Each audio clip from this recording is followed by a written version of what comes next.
നമസ്തേ, പ്രീതാസ് കലറിലേക്ക് സ്വാഗതം. എല്ലാവരും സുഖമായിരിക്കുന്നു എന്ന് വിശ്വസിക്കുന്നു. ഇന്ന് നമ്മളിവിടെ ഉണ്ടാക്കാൻ പോകുന്നത് സാധാരണ ഉണ്ടാക്കുന്ന ഉള്ളിച്ചമ്മന്തികളിൽ നിന്ന് കുറച്ച് ഡിഫറെൻ്റ് ആയ രീതിയിലാണ് ഈ ഉള്ളിച്ചമ്മന്തി ഉണ്ടാക്കാൻ പോകുന്നത്. ഇത് പിന്നെ ഒരുപാട് കട്ടിയായിട്ട് ഉണ്ടാക്കേണ്ട ആവശ്യമില്ല, കുറച്ച് ലൂസാക്കിയാലും നല്ല ടേസ്റ്റ് ആവും ഈ ചമ്മന്തിക്ക്.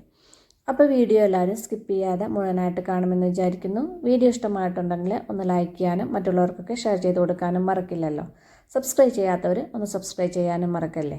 എന്നാൽ നമുക്ക് ഈ ഉള്ളിച്ചമ്മന്തി എങ്ങനെയാണ് ഉണ്ടാക്കുന്നത് എന്ന് നോക്കാം. ഉള്ളിച്ചമ്മന്തി ഉണ്ടാക്കാൻ വേണ്ടിയിട്ട് ഞാനിവിടെ കുറച്ച് ചെറിയ ഉള്ളി തൊലിയൊക്കെ കളഞ്ഞ് നന്നായിട്ട് കഴുകിയെടുത്തിട്ടുണ്ട്. പിന്നൊരു 2 ചെറിയ സവാളി തൊലിയൊക്കെ കളഞ്ഞ് കഴുകിയെടുത്തിട്ടുണ്ട്. ഈ ചെറിയ ഉള്ളി ഇല്ലെങ്കിലും ഈ ചമ്മന്തി ഉണ്ടാക്കാം. ചെറിയ ഉള്ളി ഇടുമ്പോൾ ചമ്മന്തിക്ക് ഒന്നുകൂടി ടേസ്റ്റ് കൂടുകയുള്ളൂ. ചെറിയ ഉള്ളി ഇല്ലാതെ സവാള മാത്രമായിട്ട് ഈ ഉള്ളിച്ചമ്മന്തി സാധാരണ ഉണ്ടാക്കുന്ന ചമ്മന്തികളിൽ നിന്ന് കുറച്ച് ഡിഫറെൻ്റ് ആയ രീതിയിലാണ്. അപ്പോൾ ഈ ചമ്മന്തിക്ക് സവാള മാത്രമായാലും നല്ല ടേസ്റ്റാണ്. ഇനി നമുക്ക് ചമ്മന്തി ഉണ്ടാക്കാം. അതിന് വേണ്ടിയിട്ട് ഒരു പാൻ വെച്ചിട്ട് അതിലേക്ക് കുറച്ച് വെളിച്ചെണ്ണ ഒഴിച്ചു കൊടുക്കുക. ഒരു 2 ടേബിൾ സ്പൂണൊക്കെ വെളിച്ചെണ്ണ ഒഴിച്ചു കൊടുക്കുക. എണ്ണ ചൂടായി വരുമ്പോൾ ഇതിലേക്കൊരു 6-7 വറ്റൽമുളക് ഇട്ട് കൊടുക്കുക. വറ്റൽമുളക് ഇട്ടതിന് ശേഷം ഇതൊന്ന് വറുത്തെടുക്കുക.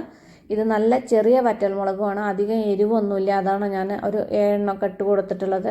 പിന്നെ മുളകൊക്കെ നിങ്ങളുടെ ഇഷ്ടത്തിനനുസരിച്ചിട്ട് എത്ര വേണ്ടെങ്കിൽ അതിനനുസരിച്ചിട്ട് ഇട്ട് കൊടുത്തോളൂ. ഇപ്പം മുളകൊക്കെ മൂത്ത് വന്നിട്ടുണ്ട്. ഇനി ഇത് ഈ പ്ലേറ്റിലേക്ക് കോരി മാറ്റാം. ഇനി ഈ സെയിം എണ്ണയിൽ തന്നെ നമ്മൾ നേരത്തെ അവിടെ എടുത്തു വെച്ച ചെറിയ ഉള്ളി ഞാനൊന്ന് 2 ആക്കിയിട്ട് ഒന്ന് വലുതാക്കിയിട്ട് ഇതുപോലെ ഒന്ന് കട്ട് ചെയ്തെടുത്തിട്ടുണ്ട്. സവാളി ഒന്ന് നൈസായിട്ട് കട്ട് ചെയ്തെടുത്തിട്ടുണ്ട്. ഈ കട്ട് ചെയ്ത് വെച്ച ചെറിയ ഉള്ളിയും സവാളയും ഇതിലേക്ക് ഇട്ട് കൊടുക്കുക. സവാള ഇട്ട് കൊടുക്കുമ്പോൾ ഇതുപോലെ ഒന്ന് പ്രസ് ചെയ്തിട്ട് ഇട്ട് കൊടുക്കുക. ഇതുപോലെ ഉലർത്തി ഇട്ട് കൊടുത്തു കഴിഞ്ഞാൽ നമുക്ക് വഴറ്റിയെടുക്കാൻ സൗകര്യമാണ്. ഇനി ഇതിലേക്കൊരു 2 തണ്ട് കറിവേപ്പില ഇട്ട് കൊടുക്കുക. കറിവേപ്പില കൂടുതൽ നിങ്ങളുടെ കയ്യിലുണ്ടെങ്കിൽ ഒരു 3-4 തണ്ട് ഇട്ട് കൊടുത്തോളൂ, ടേസ്റ്റ് കൂടുകയുള്ളൂ. പിന്നെ ഇതിലേക്കൊരു 1/4 ടീസ്പൂൺ ജീരകം ഇട്ട് കൊടുക്കുക. ഇനി ഈ സവാള വേഗം വഴന്ന് വരാൻ വേണ്ടിയിട്ട് ഇതിലേക്ക് കുറച്ച് ഉപ്പ് കൂടി ഇട്ടിട്ട് ഇതൊന്ന് നന്നായിട്ടൊന്ന് വഴറ്റിയെടുക്കുക. ഈ സവാളയും ഉള്ളിയും ചെറുതായിട്ട് സോഫ്റ്റ് ആയാലൊന്നും പോരാ, അതിൻ്റെ കളറൊക്കെ മാറി ചെറുതായിട്ടൊരു ലൈറ്റ് ബ്രൗൺ കളർ ആവുന്നത് വരെ വഴറ്റിയെടുക്കണം. ഇപ്പം നിങ്ങൾ വിചാരിക്കുന്നുണ്ടാവും ഈ ഉള്ളി ചമ്മന്തിയിൽ ജീരകം ഇട്ട് കഴിഞ്ഞാൽ നല്ല ടേസ്റ്റ് ഉണ്ടാവുന്നു. ഒരു പ്രത്യേക ടേസ്റ്റാണ് ഈ ജീരകം ഇട്ടിട്ട് ഈ ചമ്മന്തി ഉണ്ടാക്കുമ്പോൾ. ഇപ്പം സവാളയുടെ കളറൊക്കെ ഒന്ന് മാറി വന്നിട്ടുണ്ട്, ചെറുതായിട്ടൊരു ലൈറ്റ് ബ്രൗൺ കളറൊക്കെ ആയിട്ടുണ്ട്. ഇത്രയ്ക്ക് ആയാൽ മതി. ഇനി ഇതിലേക്കൊരു 1 ടീസ്പൂൺ കാശ്മീരി ചില്ലി പൗഡർ ഇട്ട് കൊടുക്കുക. അത് നിങ്ങൾക്ക് വേണമെന്നുണ്ടെങ്കിൽ മാത്രം ഇട്ട് കൊടുത്താൽ മതി. കാശ്മീരി ചില്ലി പൗഡർ ഇടുമ്പോൾ ചമ്മന്തിക്കൊരു കളറും പിന്നെ മുളക് പൊടി ഇടുമ്പോൾ ഒരു കൊഴുപ്പും വരും. ഇപ്പം മുളക് പൊടിയൊക്കെ ഇട്ടതിന് ശേഷം മുളകൊക്കെ നന്നായിട്ട് മൂത്ത് വന്നിട്ടുണ്ട്. ഇതുപോലെ ആയാൽ മതി. ഇനി നമുക്ക് സ്റ്റവ് ഓഫ് ചെയ്തിട്ട് ഇതൊന്ന് തണുക്കാൻ വയ്ക്കാം. ഇനി ചമ്മന്തി അരച്ചെടുക്കാൻ വേണ്ടിയിട്ട് മിക്സഡ് ഒരു ചെറിയ ജാറെടുത്തിട്ട് അതിലേക്ക് നമ്മൾ നേരത്തെ അവിടെ വറുത്ത് വെച്ച മുളകുണ്ടല്ലോ, ആ മുളക് മാത്രം ഇതിലേക്ക് ഇട്ട് കൊടുക്കുക. ഇട്ടതിന് ശേഷം ഇതൊന്ന് നന്നായിട്ടൊന്ന് പൊടിച്ചെടുക്കുക. ഇപ്പം അതാ ഞാൻ പൊടിച്ചെടുത്ത് കൊടുത്തിട്ടുണ്ട്. ഇതേപോലെ ഒന്ന് പൊടിച്ചെടുക്കുക. ഇനി ഇതിലേക്ക് നമ്മൾ നേരത്തെ അവിടെ വഴറ്റി വെച്ച ഉള്ളിയൊക്കെ ഉണ്ടല്ലോ, അതിപ്പോൾ നന്നായിട്ട് തണുത്തിട്ടുണ്ട്. ഈ തണുത്ത ഉള്ളിയും ഇതിലേക്ക് ഇട്ട് കൊടുക്കുക. പിന്നെ ഈ പാനിൽ കുറച്ച് വെള്ളം ഒഴിച്ചിട്ട്, ഒരുപാട് അതിൽ മുളക് പൊടിയൊന്നുമില്ല എന്നാലും കുറച്ച് വെള്ളം ഒഴിച്ചിട്ട് ആ വെള്ളം ഇതിലേക്ക് ഒഴിച്ചു കൊടുക്കുക. ഒഴിച്ചതിന് ശേഷം ഇതൊന്ന് അരച്ചെടുക്കുക. ഒരുപാട് മിനുന്നന്നെ അരയണ്ട, എന്നാൽ ചെറുതായിട്ടൊന്ന് അരയും വേണം.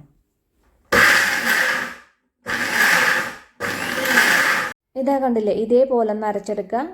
നല്ല നൈസായിട്ടൊന്നല്ല അരഞ്ഞെന്ന്, എന്നാലും അത്യാവശ്യം നന്നായിട്ട് അരഞ്ഞിട്ടുണ്ട്. ഇനി നമുക്കിത് ഈ ബൗളിലേക്ക് മാറ്റാം. പിന്നെ മിക്സിയുടെ ജാറിൽ കുറച്ച് വെള്ളം ഒഴിച്ചിട്ട് അതും ഇതിലേക്ക് ഒഴിച്ചു കൊടുക്കുക. പിന്നെ നമുക്ക് നോക്കിയിട്ട് ആവശ്യത്തിനനുസരിച്ചിട്ട് വെള്ളം ഒഴിച്ചു കൊടുക്കാം. പിന്നെ ഈ ചട്നിയിലേക്ക് ആവശ്യത്തിനുള്ള ഉപ്പ് കൂടി ഇട്ടിട്ട് നേരെ ഒന്ന് മിക്സ് ചെയ്തെടുക്കുക. നമ്മൾ സവാള വഴറ്റുമ്പോൾ കുറച്ച് ഉപ്പല്ലേ ഇട്ടിട്ടുള്ളൂ, അപ്പോൾ കുറച്ചുകൂടി ഉപ്പ് വേണം. ഇനി വെള്ളം നിങ്ങളുടെ ഇഷ്ടത്തിനനുസരിച്ചിട്ട് എത്ര വേണ്ടെങ്കിൽ ഒഴിച്ചു കൊടുത്തോളൂ. ഞാനിതിലേക്ക് കുറച്ചുകൂടി വെള്ളം ഒഴിച്ചു കൊടുക്കുന്നുണ്ട്. ഞങ്ങൾക്കിത് 3 ആൾക്കുള്ള ചട്നിയുള്ളൂ, ഇത്രയ്ക്കൊന്നും ചട്നി വേണ്ട. അപ്പോൾ ഞാൻ ഒരുപാട് വെള്ളമൊന്നും ഒഴിച്ചു കൊടുക്കുന്നില്ല, കുറച്ചുകൂടി ഇതിലേക്ക് വെള്ളം ഒഴിച്ചു കൊടുക്കുന്നുണ്ട്. വെള്ളം ഒഴിച്ചാലും സാധാരണ ഉള്ളിച്ചമ്മന്തിയിൽ വെള്ളം ഒഴിച്ചു കഴിഞ്ഞാൽ ടേസ്റ്റ് ഉണ്ടാവില്ല. ഈ ഉള്ളിച്ചമ്മന്തിയിൽ വെള്ളം ഒഴിച്ചാലും നല്ല ടേസ്റ്റ് ഉണ്ട്. ഇപ്പോൾ കണ്ടില്ലേ, കുറച്ച് ലൂസായിട്ടാണ് ഞാൻ അത് ഉണ്ടാക്കിയിട്ടുള്ളത്. ഇത്രയ്ക്ക് അങ്ങോട്ട് ലൂസ് മതി. ഇനി നമുക്കിതിലേക്ക് കുറച്ച് പച്ച വെളിച്ചെണ്ണ ഒഴിച്ചു കൊടുക്കുക. ഒരു 1.5 ടേബിൾ സ്പൂണൊക്കെ വെളിച്ചെണ്ണ ഒഴിച്ചു കൊടുക്കുക. ഒഴിച്ചതിന് ശേഷം നേരെ ഒന്ന് മിക്സ് ചെയ്തെടുക്കുക. അപ്പം നമ്മുടെ ഉള്ളിച്ചമ്മന്തി ഇവിടെ റെഡി ആയിട്ടുണ്ട്. ഇതെല്ലാവരും ഒന്ന് ട്രൈ ചെയ്ത് നോക്കൂ, നല്ല ടേസ്റ്റുമാണ്. ട്രൈ ചെയ്ത് നോക്കിയിട്ട് ഫീഡ്ബാക്കൊക്കെ എന്നെ അറിയിക്കാൻ മറക്കല്ലേ. അപ്പം നമുക്കിനി അടിപൊളി പുതിയ റെസിപ്പിയുമായി കാണാം. നന്ദി, നമസ്കാരം.